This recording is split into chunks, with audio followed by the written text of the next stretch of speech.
In this episode of Business Growth, I'm talking with one of the founders from FreeUp. They're a freelancing website, very similar to Fiverr or Upwork, where a lot of people go to hire people online. Well, they're revolutionizing it in a couple of different ways.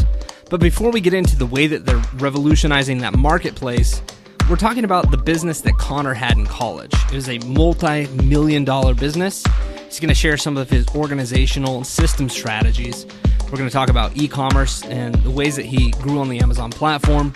And then we're going to dive deep into the hiring tips. Now, some of these hiring tips are things that you can use if you've been a veteran online business owner, and you're going to learn some things that will help you tighten up the way that you manage people or the way that you find people.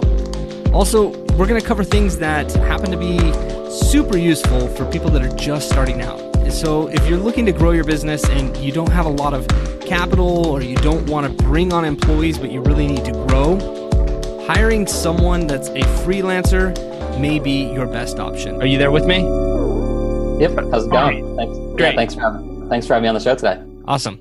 Well, Connor, it's a pleasure having you on here. You have quite an interesting past. Even your experience from college of growing a massive business and then what you're doing now is intriguing. So let's rewind the clock just a little bit and give some backstory about what you've done. And then let's bring our audience up to speed of where you are. And then we're going to dive into some strategies that actually help. Okay, awesome. Yeah, so like you said, I really got into entrepreneurship almost full time when I was still a college student. I was a sophomore, junior, and I was always looking for an opportunity. I was in business school. Even in high school, my first job was working for my cousin who was an entrepreneur. So I always had this mindset of I'd love to be able to work for myself. I'd love to be able to run my own business and manage my life and not work for a large corporation. And so it was one day that I ran into my business partner who I work with today. His name is Nathan Hirsch. And we were sitting in a class together. I had heard that he was starting to buy textbooks back from students on campus and sell them on Amazon. And so I AIM messaged him, going back to AOL. I AIM messaged him and kind of asked him more about what he was up to and asked him if there was any way that I could get involved. And it just so happened that at the time he was looking for some help with pick, packing, and shipping the books and listing them on Amazon and repricing them so that you could get more sales. And it was really from that point on that we started working together. He taught me all about the business. We dove into it, and it turned into pretty much a full-time job while we were still in college. Wow, that is amazing. So for our listeners now, those were incredible opportunity days. Right. Now, how did you spot the opportunity? Yeah, great question. So, it really just kind of fell into our laps. He found out and was super frustrated that he was buying textbooks for $500 every semester, and then the bookstore was offering him $10 at the end of the semester. So he went online, kind of looked for a solution. Was there any way that he could sell these for higher prices? And that's kind of when we came onto Amazon. Like you said, these were huge opportunity days. The marketplace was really just growing and expanding into new product categories. And us getting in as early as we did, it really worked out. And over the next 3-4 years, we kind of followed Amazon into other product categories that they were starting to open up. So they opened up toys, and we got in there before a holiday season and saw a lot of success. They opened up baby products, and they were seeing a lot of moms and dads coming onto the marketplace. We followed them there. We followed them into home goods and outdoor goods and sporting goods. So like you said, it was really perfect timing for us to get into the Amazon business, and it really exposed us to just e-commerce in general, and then also trying to run a business and scale it and make sure that the company stays profitable. Okay. What kind of revenues were you guys doing? Sure. So in college, we did reach about $1 million in revenue. And then in the years after, once we committed full time to it, we got up to eventually around $10 million in revenue in a given year. And overall, in all of our selling on Amazon, we've done about $25 million on the marketplace. Up next, you're going to hear about some of the challenges that he had while he was selling products on the Amazon platform and maybe how you can avoid some of those problems and challenges in your business. When you were going through the different hurdles, or I should say milestones, what kind of obstacles were you challenged with, and what kind of obstacles did you face as you were going through those different milestones? The first biggest one was just learning the Amazon marketplace. Amazon is this big company, and the way they set it up was they had a lot of rules, they had a lot of policies, they had specific processes that you had to follow in order to list products and fulfill orders and communicate with customers. So that was the first big hurdle. We really had to learn how to do all of that and make sure that we understood how to do it properly so Amazon would be happy with us. And once we got that all set up, another hurdle we ran into was finding more products. So finding suppliers that would be willing to drop ship with us. And if anyone's listening that isn't familiar with that, drop shipping is where you as the seller gain access to products, but you don't necessarily touch them. The supplier that you work with ships it to your customer once you receive a sale. So we had to come up with a whole sales system of reaching out to these suppliers, trying to create the relationship, explaining why Amazon was even a good place for them to be selling, and then forming that relationship and proving that we could get sales. So I would say those were, a couple of the first challenges. And then as we really started to scale and we were running out of time in our own days, it came down to, how do we hire people that have this experience that can help us grow the business? And I mean, that took us a couple years to figure out. It was just a lot of learning points and failures along the way. Okay. Well, I know later on in our conversation, we're going to get to the hiring piece. Yep. And I think the strategies that we're going to talk about will be extremely helpful. But before we go there, let's start talking about the strategies you were doing for your e-commerce. And you mentioned drop shipping. So were you guys doing drop shipping, or were you actually private labeling and getting your own products manufactured? Sure. So we were drop shipping. We were working with brands that were already manufacturing their own products and brands.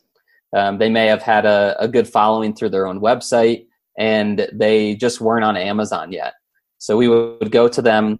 We'd kind of pitch them on why Amazon was a good place. We'd pitch them on our processes and how we handled these types of relationships. And then we would set up dropship relationships. We'd list all their products. We'd manage their inventory. And then as we got sales, we'd send them over to them so they could ship the product out to the customer.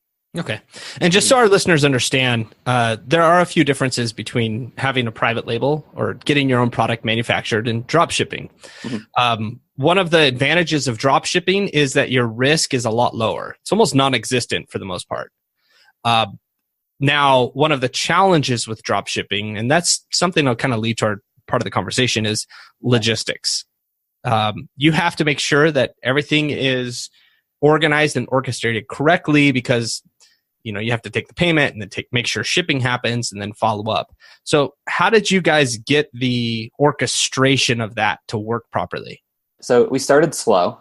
We made sure that as we were adding suppliers, we were very careful about how we worked with them and how we got them set up. But we're big systems and processes guys. And so we set up systems and processes along every single step of the way. So once we actually got the relationship with the supplier, our first step was to receive the product data from them. So we'd get the product name, the product descriptions, the images, all of the information that you need to list a product online. And we'd actually convert it into our own template in an Excel file so that it was extremely organized, almost like putting it into a database in our own template. And then with that template, we were able to easily upload that to Amazon. So that was one system or process that we set up that really made it easier to make that transition from relationship landed to list the product. And then as you were talking, it does come down to staying organized. So one of the biggest things with drop shipping that people fail with is selling products that go out of stock, because you're working with manufacturers who are handling the actual supply of the product, and you're just receiving updates. It can be daily, it can be weekly, and then your job is to take those inventory updates and make sure that you're only listing products that are in stock. So again, we had a system, we had a process, we'd receive those updates. There was a person that would handle those, put them into our own template, compare them to the products listed from that supplier, and then take down ones that were out of stock, put up ones that were newly in stock. So those two processes were huge. And then the final one, which is very important, is actually fulfilling the orders. So as customers start to purchase products from suppliers, you need a system so that you can send that order information out to the correct manufacturer. And again, we had a person who would, as orders came in, they would see the product SKU that we had created. They would have the supplier code and then the item number for that product in there. And then they could go locate that in our database and send the information out to the customer. So a lot of small things that you may not think about when you see an article that drop shipping is a way that you can make money fast. But you do have to keep an eye on all of those details when you're running that type of business. I love hearing a systems person talk, because that to me, that's just music. I love hearing that. I've gone through it. I remember in early days of online, creating our own data feeds and making sure that everything was synced up correctly. So this is just beautiful. Now, a part of that helps me think there are really major constraints that a business has. The more revenue that you do, the more challenges that you're going to have. And they're good challenges. And we're almost forced to grow in a couple of ways. One is by improving our systems and our processes. The second is by bringing on more talent or personal help, the team. So back in those days, did you guys have team members, employees that were helping out in this process? And if so, what did that look and feel like? Yeah, sure. So our philosophy has always been to perfect the process first ourselves. We've never wanted to get into a situation where we're hiring someone and just telling them to do something that we don't even know how to do ourselves. So we always set up the systems and processes. But then we did, even when we were in college, we hired college friends, just our buddies who wanted some extra, cash for the weekends. We hired them and we gave them very clear training and guides on the processes that we had created. And we put them into those roles to help us in those specific areas of the company. And we saw a lot of success with that. We made a few mistakes at first we hired one person and just tried to teach them everything. But we found that, you're very limited and there's a lot more risk. If that person ever left, then it's all back on your plate. And so we eventually found that by diversifying people into very specific tasks within the business, it de-risks you a lot. And then it also sets them up in a position where they can really become an expert at that specific area of the business. So that was kind of how we initially structured the company as we were finishing college and then moving into running the business full time. Do you guys still have the business? Are you still doing e-commerce? So we're not right now. We fully transitioned over to running FreeUp about a year ago. So still very much involved in the industry, just with the new business and keeping in touch with things, but we don't actually sell on Amazon any longer. Okay. Well, that makes sense. There's only so much time per day and focus of where it can go. Sure. So let's jump into our conversations and really the problem solving that I think will be most beneficial for our listeners, and start to talk about hiring and growing and those different strategies. So just to kind of catch everyone up. So like we were talking about, we had hired people in college. For the next 3 or 4 years, we ended up hiring a lot of freelancers, some within the United States, some in Asia and different areas of the world. And we were using a lot of websites like Odesk and Elance. Those two obviously became Upwork. I know you have some experience with this too. And it was just a whole new world for us. We had been introduced to it by another entrepreneur, and we really were interested in it because we could see some potential cost savings. And it also aligned with that strategy I was talking about, where you find very specific skilled people for specific areas of your business rather than hiring full-time people. And so we went through that process. We posted jobs on these platforms. We received applicants. We interviewed them. We made hires to help run the business. And we ran into a lot of issues at first. I'm sure you did it as well when you were first getting into it. Some people are trained to do interviews well, but then when it comes to actually doing the work, they may not be all that they talk themselves up to be. Or with freelancing and working with remote workforces, communication is just huge. And if someone can't, communicate with you on a regular basis, it's just really hard to run your business with them. So yeah, there were a lot of struggles that we ran into doing that. And that's really the reason why we started the next business, which is all about addressing those issues and making hiring online simpler. And I just kind of wanted to give a little bit of background, but we can definitely jump into some strategies now that may be able to help some of the listeners as well. Yeah, thanks. No, that's extremely helpful. I think you painted that picture perfectly, because when you are hiring, you're putting a lot of trust in someone, especially because they may interview well, as you mentioned, but when it comes to actually getting the task done or communicating, they just fall flat. Let's talk a little bit more about that process, and what are the primary challenges that you're seeing business owners that are starting to dip their toe in that water? I think one of the major challenges that most business owners run into once they reach that point, that critical point where they realize that they don't have enough time in the day to handle everything that's going on within their business, is one, just getting over it mentally. I think as entrepreneurs and business owners, we feel very attached to what we've built. And it's hard for us to let go of certain things because we don't think someone else could do it better. I know that I thought that when we were first running the first business. And then the second challenge is figuring out what is that first task that I should take off my plate. I have all these things, if I created a list, I have 10 tasks that I perform on a daily basis that are helping my business. Where do I start? How do I get one of these off my plate? And then how do I even find the person that would help me do that? What were the biggest challenges you had? You're a systems and process guy.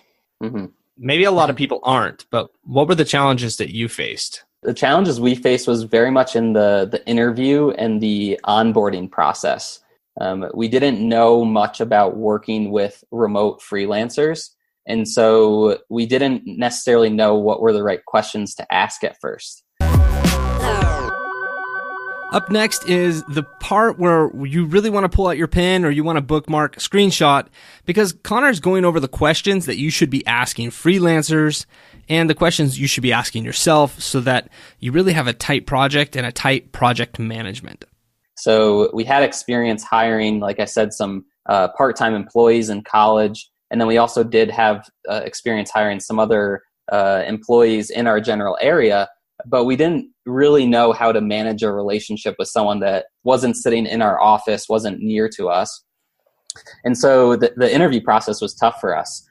We try to ask a lot of questions about their skills and their experience, but we may have left out questions at first about their availability.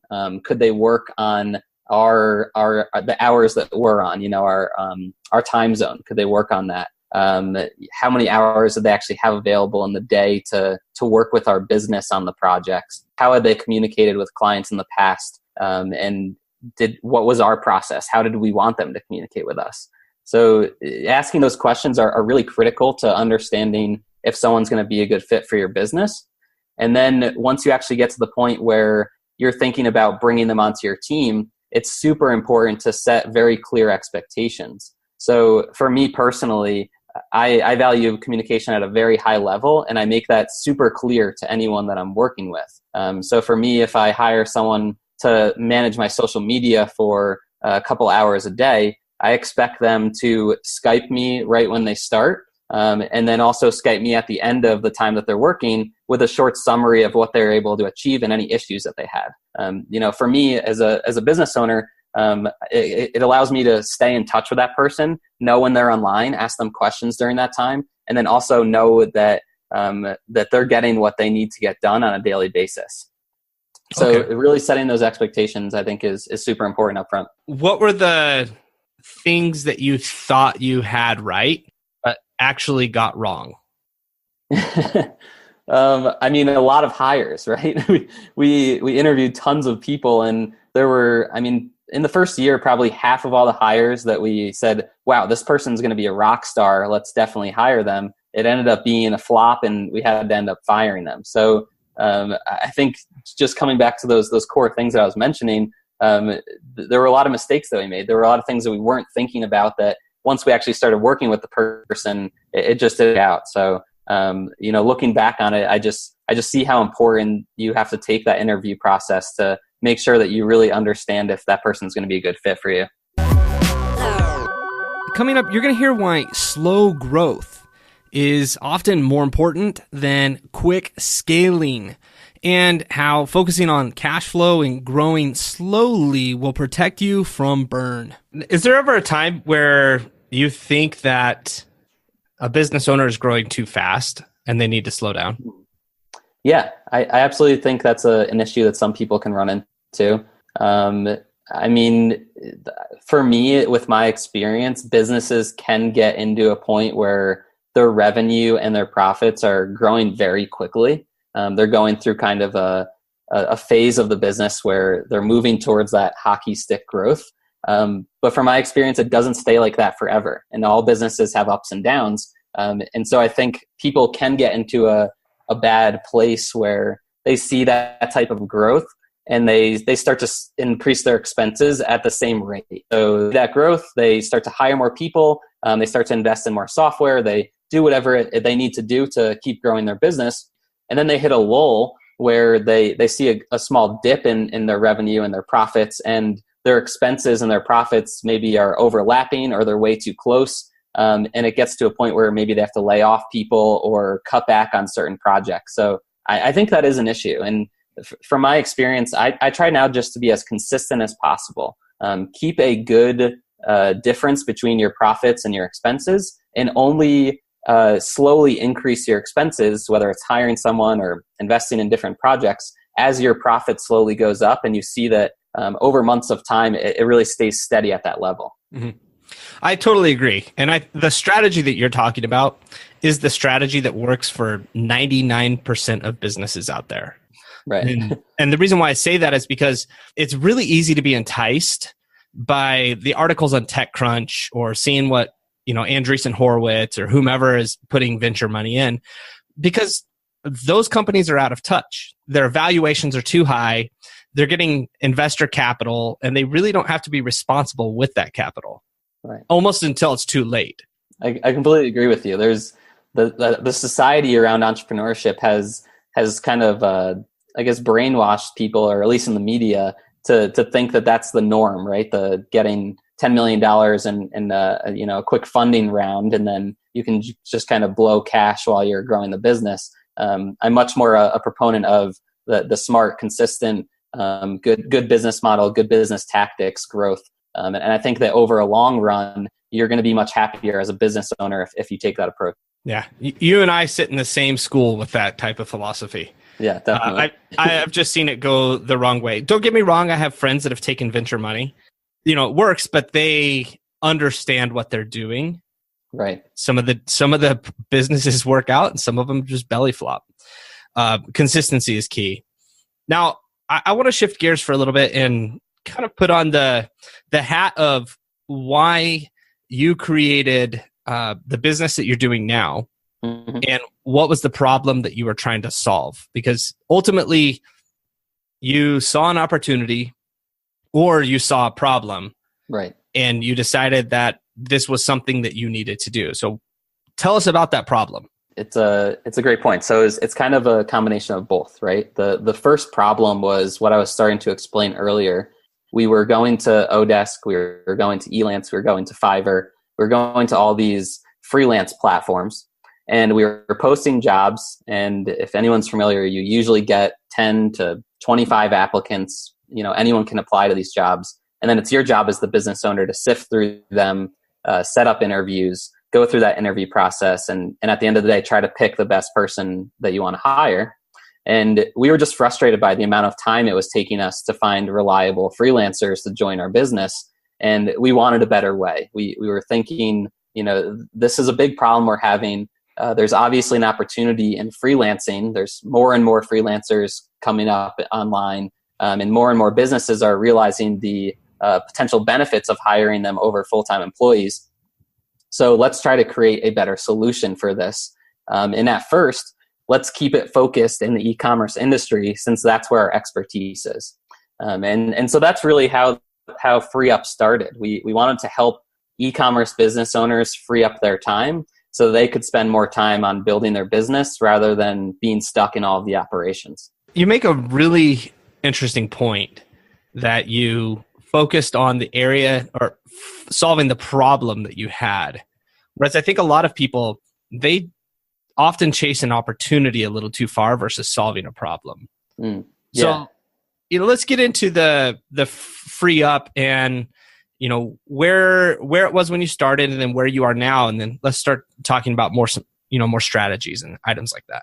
Okay, awesome. Yeah. So FreeUp was started just about 2.5 years ago. And like I said, it was started out as a solution to help e-commerce business owners hire reliable e-commerce freelancers. But the way that we were a little bit different from these other marketplaces is that we decided we were going to have an internal team that recruited, interviewed, and vetted all of the freelancers.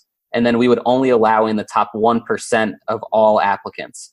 And so we still do that today. We receive hundreds of freelancer applications every single week. We interview, we vet them, we put them through an application process, and then we only let in the top 1%.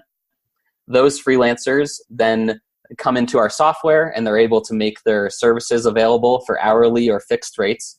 Our hourly rates usually range from $5 up to $50+ per hour, depending on the person.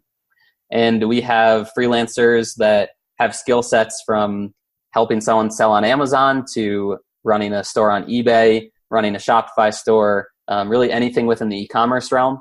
And then we also have a lot of freelancers that help a lot with digital marketing. So if you're looking to run your social media or get email marketing set up or set up lead generation systems and processes, there's people that have expertise there. And then finally, the last section of people is your web development, web designers. So people that could build a website from scratch. They can use HTML and CSS or back-end programming languages, or they can use platforms like WordPress and Shopify and other platforms like that. So that's really what we are today. We're very hands-on. We didn't love the other platforms where if we made a bad decision, there wasn't really anyone to turn to. So we always have a customer service team that's available and able to help clients go through the process and hire people and manage them and give them best practices. And then on the back end, we're also protection against turnover. So in the rare case that you hire a freelancer with us and they have to quit for whatever reason, we replace them within one business day and then cover any replacement costs that you incurred as a business. So that's really what we're all about is really speeding up the process on the front end and then protecting you on the back end. So how do you guys generate revenue as a company? So FreeUp handles all billing between clients and freelancers. We have software that manages and tracks all the hours billed between the two. And then we take 15% out of all of the billing and then pay the remainder to the freelancer. And that's how we make our money. What makes you guys unique other than the different platforms out there like Upwork and Fiverr and things like that? So our biggest thing is that we pre-vet the freelancers. So for anyone who doesn't know, on these other marketplaces, really anyone could sign up to be a freelancer. You and me could sign up and offer our skills. Anyone that's listening could go and create an account and say they have a specific skill set and apply to jobs that clients are posting. With us, we're very much more selective. So like I was saying before, we interview and we vet hundreds of freelancers, and then we only let in that top 1%. So that's really the biggest thing that makes us different. We speed up the process a lot on the front end. You can meet a freelancer in as fast as 24 hours that's going to fit exactly what you're looking for as a business owner. I also think, as you mentioned earlier, the part where you're able to replace that freelancer, to me, that was a really big piece because, having hired someone and get into a project and then all of a sudden they're gone. Yeah, right. Yeah, they ghost on you and you're like, what is going on? And now you're stuck because sometimes they have assets that have been created that you don't have or whatever that may be. So brilliant what you guys are doing.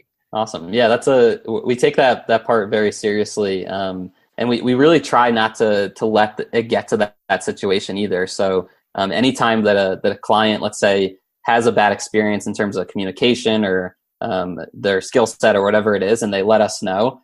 We kind of internally tack that up as a little bit of a check mark. And if a freelancer receives so many check marks against them, we will remove them from the marketplace. So we do a lot of internal quality control as well to make sure that the freelancers don't get to that point where they create a bad experience. Up next, you're going to hear some tips that you should follow when first working with freelancers. Some of these tips include setting milestones, learning how to communicate with them, and getting really tight on those details. This section is super valuable if you happen to be hiring soon. I think a lot of people overlook is when you're actually starting to first work with a freelancer, it's really important to get estimates from them and to also get due dates. So you shouldn't just hire a freelancer and say, I'd like to have my website built. And they say, sure, I can do that, no problem. And you hire them and they start working on the website. There's a lot of different roads that could go down that could lead to frustrations. So I think one tip to always remember is anytime you're hiring a freelancer, make sure that after you feel comfortable that they can complete the project, go slowly. So ask them how long they think it will take in terms of hours, and put milestones in there if it's a larger project. And then so you can make sure you check in on that. And then also always get a due date. As for myself as a business owner, I like to have definite timelines of when things will be completed. And so always ask for that due date. And for developers, just add 2 weeks to anything that they say, because they're never accurate in their estimates. But estimates and due dates, I think, are important, and a lot of people overlook that. Yeah, that's so funny. The developer comment is like total truth. That's exactly what it is. Creatives are usually a lot better, right? But developers, for sure. You mentioned setting those estimates and due dates. Mm-hmm. How is it that you drill down and get really clear so that both parties can agree on that? I mean, sometimes it's hard, right? If you're a business owner and you're hiring someone to do something that you don't necessarily know about, you are very much at the whim of kind of what they say. You have to trust what they're coming up with. But you as a business owner should always have your budget in mind.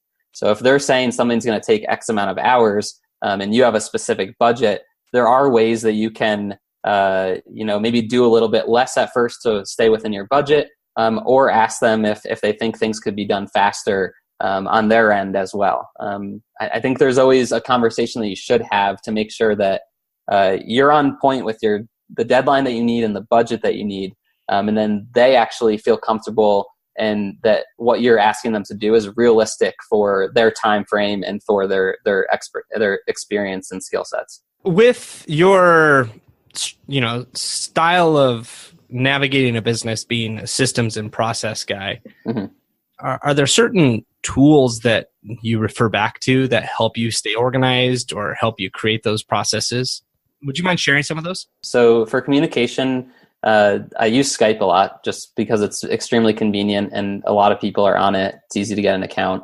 I also use, with our development team, we use Trello, which is a nice project management software pretty much, where you can put in tasks, you can organize them into specific buckets, and then you can share that out with your team so that it's an easy way to communicate that's not through chat or phone. And then I honestly create a lot of my own systems using Google Sheets and Google Docs. So once I've created the process, I'll create a training guide using a Google Doc with actual steps. So, step 1, step 2, step 3, etc. And then within Google Sheets, for specific things, I'll just put information that I need at the top. If I'm doing outreach, I need that person's name, their email, their phone number, et cetera, et cetera. And then I have people work through those with a specific process. So those are some of the ones that I use. I don't use any, like crazy software or anything. It's just making sure that it's as simple as possible and can last in the long run. There's a hidden gem inside of that statement that you just made. Oftentimes when business owners get too deep in the weeds with specific software or things like that. So there are valuable tools like Process Street and things of that nature. Yeah. But when you dive too deep in the weeds and you're getting into unfamiliar territory, that means that the freelancer has to learn that. So there's an additional learning curve versus using Docs and, Google Docs and Google Sheets. Everyone has it. Yeah, everyone gets it. It's online. It's easy to access. Yeah, you don't have to pay for additional users. I think there's a lot of advantages of it. Like you said, there's obviously great software out there that can help with tons of different aspects of your business. But if you're bootstrapping, the cost might not always make sense. And if you can make it yourself, why not give that a shot first? How can our listeners follow up, ask you questions, say thanks? What's the best way? So I'll actually give you a link to my calendar if anyone wants to actually speak with me personally and ask certain questions or just kind of talk to me about their business. So I'll send that over to you. And then I'm pretty active on Facebook and LinkedIn. I'll send you those links as well. And then if anyone just wants to reach out to me through email, my email is just Connor, CONNOR, @freeup.com, FREEEUP.com. Okay. I appreciate it. So our listeners know, for me, and I'm just going to give a bit of insight for just a second. Awesome. I'm talking with different business owners all the time, angel investors, venture capitalists. And as I do that, I'm able to glean, insights and information from those conversations. For a person like Connor that is actually hands-on in the industry, that's talking with freelancers and know what's going on, for him to say, hey, I'm going to give you a link to my calendar so that you can ask him questions is absolutely priceless. And I'm not getting rewarded by this. I'm not an affiliate. I'm just saying this as an insight. If you were looking to take on capital, you would be talking with other angel investors and venture capitalists that you probably weren't going to be asking for money, but you'd want to say, hey, what should I know about this industry? For Connor to say, hey, if you're looking to hire people, just reach out to me. That's absolutely priceless. That is your go-to Shark Tank guy or whatever you want to call it. So thank you for doing that for our listeners. Yeah, of course, man. Like I said, we had all these issues. We understand that business owners run into them themselves. And we're still young. We're still hungry. We're trying to build a platform that really appeals to people. And the more we can be involved in the process, the happier we are too. So I'm glad to give that out to everyone. You guys are awesome. Thank you so much. Yeah, of course. Thanks for having me on today. This was a wonderful episode with Connor. He was incredible. And some of the things that are absolutely out of this world is access to his calendar. So go into the show notes and there is a direct link to his calendar. He's made himself available so that he can talk with you. There are no strings attached. The other thing that I want to reiterate is that I'm not an affiliate. I'm not compensated. This isn't a commercial. This is just a conversation, and I really wanted to help you out. I remember when I first started working online and I was hiring freelancers, a conversation like this would have saved me months, maybe even years of headache. And hopefully this conversation, you're able to say, okay, I can avoid this pitfall in the future. Now, check out freeup.com. That's their site. They seem to be very transparent. Now, on top of that, you can go on there and you can even check around, and there may be different promo codes where you can get $20 or $25 off your first freelancers. I'm not an affiliate, but you can use the promo code BizGrowth25, and that will help you get started. But really, anyway, getting started, if you have that conversation with him, he's going to take care of you. If you love what you hear, hitting that subscribe button would mean the world to me. You can also hit follow on Spotify. You can send me messages. My email is spencer@businessgrowthpodcast.com. You can give me a shout on Twitter @SpencerShaw. But again, that biggest thing, hit that subscribe button in your podcast player. Leave us a review. Let us know what you think. And come back for some more.